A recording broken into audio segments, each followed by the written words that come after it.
أعوذ بالله من الشيطان الرجيم. بسم الله الرحمن الرحيم. يا أيها المدثر قم فأنذر وربك فكبر وثيابك فطهر والرجز فاهجر ولا تمنن تستكثر ولربك فاصبر فإذا نقر في الناقور فذلك يومئذ يوم عسير على الكافرين غير يسير. ذرني ومن خلقت وحيدا وجعلت له مالا ممدودا وبنين شهودا ومهدت له تمهيدا ثم يطمع أن أزيد كلا إنه كان لآياتنا عنيدا سأرهقه صعودا إنه فكر وقدر فقتل كيف قدر ثم قتل كيف قدر ثم نذر ثم عبس وبسر ثم أدبر واستكبر فقال إن هذا إلا سحر يؤثر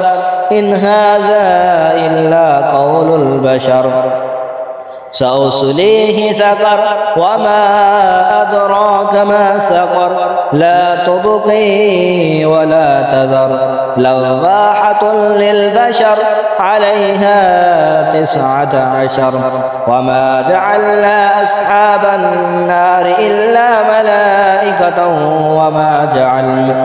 وما جعلنا عدتهم إلا فتنة للذين كفروا ليستيقن الذين أوتوا الكتاب ويزداد الذين آمنوا إيمانا ولا يرتاب الذين أوتوا الكتاب والمؤمنون وليقول الذين في قلوبهم مرض والكافرون ماذا أراد الله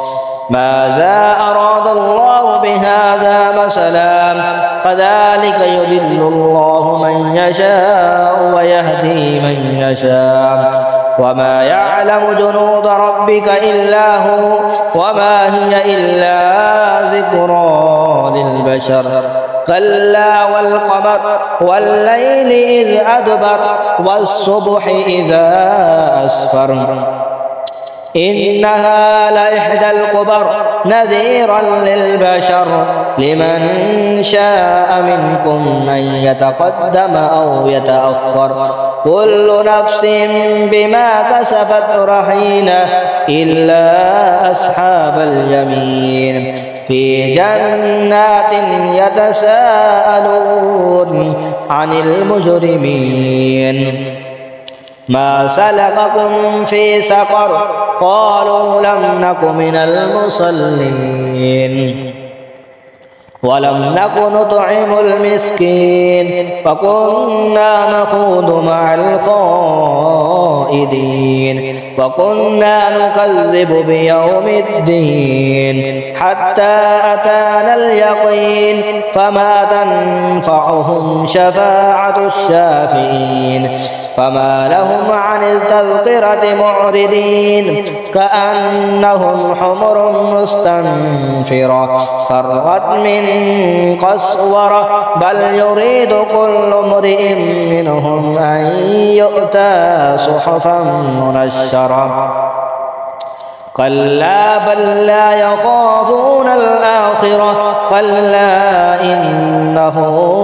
تذكرة فمن شاء ذكره وما يذكرون إلا أن يشاء الله هو أهل التقوى وأهل المغفرة آمنت بالله صدق الله العظيم.